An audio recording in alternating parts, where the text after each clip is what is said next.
मालती नाम की एक बड़ी ही सुंदर कन्या थी। आसपास उसकी चर्चाएं थी, बहुत सुंदर कन्या थी। उसका एक भाई था, एक पिता और एक माँ।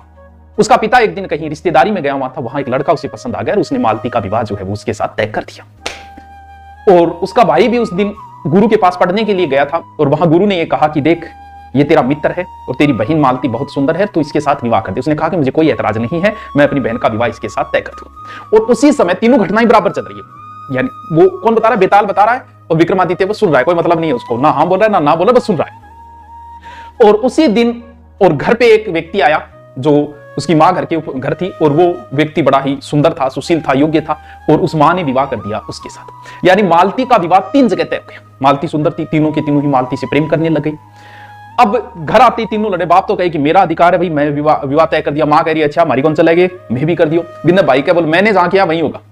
मालती भी दुविधा के अंदर, और संयोग ऐसा बैठा कि मालती को सांप ने डस लिया और मालती की हो गई मृत्यु। वो तीनों जिनके विवाह तय हुए वो भी वही है, तीनों के तीनों। मालती को शमशान भूमि में ले जाया गया और उसे दाग संस्कार कर दिया। तीनों भी दाग संस्कार करवा रहे हैं साथ। बाकी सारे परिवार वाले आ गए, वो 3 ही बचे मालती के पास में। तीनों रो रहे हैं, तीनों प्रेम करते हैं मालती से। एक ने वो राख इकट्ठी की और एक बर्तन में डाली, दूसरे ने वो हड्डियां इकट्ठी की और एक जगह गठरी बना ली। तीसरा बोला कि मेरा तो दुनिया से मोह भंग हो गया, मुझे क्या लेना देना, अब मैं तो निकल रहा हूं योगी बन के दर की ठोकरें खाने के लिए। वो निकल गया दर की ठोकरें खाने के लिए। दूसरा जिसने राख इकट्ठा की वो बोला मुझे क्या मतलब, दुनियादारी से मैं तो यहीं बैठूंगा और यहीं रहूंगा, वो उसी शमशान भूमि में रहने लगे। तीसरा वो हड्डियां ले रखी थी उसने, वो उनको संभाल के रखा है, गंगा नदी जाके बंद हो जाए, यमुना नदी में लिया। वो जो घूमते घूमते एक दिन वो एक घर में पहुंचा और घर पे जो महिला थी वो खाना खिला रही थी। इतने में क्या उसके बच्चे ने जिद कर दी, उसका पल्लू नहीं छोड़ा, बाकी खाना पाऊं डट। अब क्या वो बच्चे ने जिद कर दी तो उसे गुस्सा आया, उस बच्चे को उसने पास किया, जो आग जल रही थी उसमें फेंक दिया, बच्चा जल गया। अब जलते इतने में मां अंदर गई और जाके वो किताब लेके आई, किताब में एक मंत्र पढ़ा, उस बच्चे को वापस जिंदा कर दिया। उसने सोचा यार अगर ये पुस्तक मेरे हाथ लग जाए मंत्रों की तो फिर मालती को जिंदा किया जा सकता है। पता नहीं वो राख हड्डियां उन्होंने बचा के रखी है तो किया जा सकता है। उसी रात वो किताब लेके वहां से भाग के सीधा शमशान भूमि पहुंचा। वो दोनों दोस्त भी वहीं पे। उसने कहा यार मंत्र हाथ लगा है, मालती को जिंदा कर सकता हूं मैं। तो वो राख और हड्डियां इकट्ठी की गई।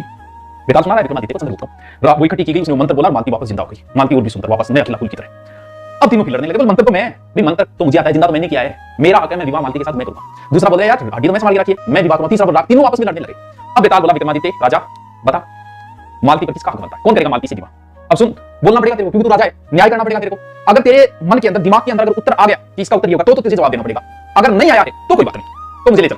शास्त्रों का ज्ञानी आदमी विक्रमादित्य, जवाब तो आना ही था दिमाग में। तो उसने कहा कि मालती से विवाह वो करेगा जिसने राख इकट्ठी करके वहीं धुनी लगा रखी थी।